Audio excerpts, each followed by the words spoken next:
জয় নামে এই ব্যক্তিটি পৃথিবীর সবচেয়ে সাহসী মানুষ। ইনার কাছে পৃথিবীর সবচেয়ে খতরনাক জীবজন্তু আছে। এর কাছে বডি বিল্ডার ক্যাঙ্গারু থেকে শুরু করে বিশ্বের সবচেয়ে বড় সাপ অ্যানাকোন্ডা সাপও আছে। শুধু তাই নয়, ইনি কখনো কখনো সাপের সাথেও ঘুমিয়ে পড়ে, কখনো সে ভয়ানক কুমিরকে খাবার খাওয়ায়, আবার কখনো এদেরকে কোলে নিয়ে ঘুরতে বেড়ায়। তার কাছে সবচেয়ে ভয়ানক ক্রোমোডো ড্রাগন আছে এবং তার কাছে পৃথিবীর সবচেয়ে বড় কচ্ছপও আছে। শুধু তাই নয়, কখনো কখনো ইনি মুখের মধ্যে আরশোলা ভরে রাখে, আবার কখনো বিষাক্ত মাকড়সাকেও মুখের মধ্যে নিয়ে নেয় এবং সে কখনো কখনো শিম্পাঞ্জির সাথেও খেলা করে। বন্ধুরা, আপনাকে যদি এইরকম করতে বলা হয়, আপনি কি পারবেন? ইয়েস অর নো কমেন্ট করে জানাবেন।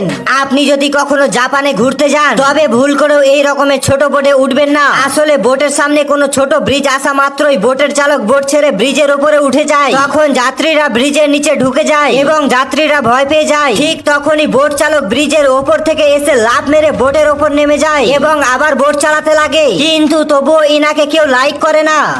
গালকিনা নামে এই রাশিয়ান মেয়েটি নিজেকে বরফের রানী বলে দাবি করে। সে তার সারাদিনের অর্ধেকেরও বেশি সময় বরফের মধ্যে ডুবে থাকে। কখনো কখনো মেয়েটি এই অবস্থাতেই ঘুমিয়ে পড়ে। -27 ডিগ্রি হাড় কাঁপানো ঠান্ডায় সে বরফের মধ্যে ঢুকে থাকে। মেয়েটি বরফের মধ্যেই খাবার খায়, আবার কখনো কখনো বরফকে তরমুজ বানিয়ে খায়, কখনো তো শুধু বরফ খেয়েই থাকে। সে বরফ দিয়ে বিভিন্ন ধরনের জিনিসপত্র গড়িয়ে খেলা করে। গালকিনা নামে এই মেয়েটি ইউটিউবে খুবই ফেমাস। বন্ধুরা, আপনি কি কখনো বরফের দেশে ঘুরতে যেতে চাইবেন?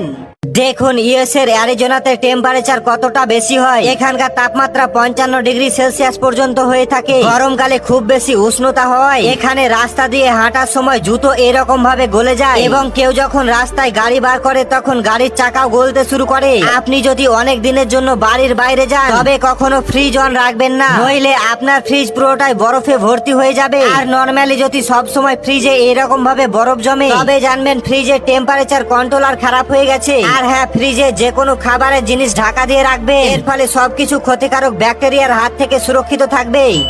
আপনি যদি কখনো সমুদ্রের ধারে এই রকমের জিনিস দেখতে পান, তবে এটি দেখে ভয় পাওয়ার পরিবর্তে সঙ্গে সঙ্গে এটিকে বালি থেকে বার করে নেবেন। অ্যাকচুয়ালি এটি হলো কাটেল ফিশ, যেগুলি গভীর সমুদ্র থেকে কখনো কখনো ঢেউয়ের সাথে পাহাড়ে চলে আসে এবং বালিতে চাপা পড়ে যায়। সবচেয়ে ইন্টারেস্টিং ব্যাপার হলো, যখনই আপনি এগুলিকে কিছু দিয়ে জোরে আঘাত করবেন, তখনই এটি কালার চেঞ্জ করে নেয়। কাটেল ফিশ গুলি আপনি বালি থেকে বার করে বাজারেও বিক্রি করতে পারেন। বন্ধুরা, আপনি কি কখনো সমুদ্র দেখেছেন?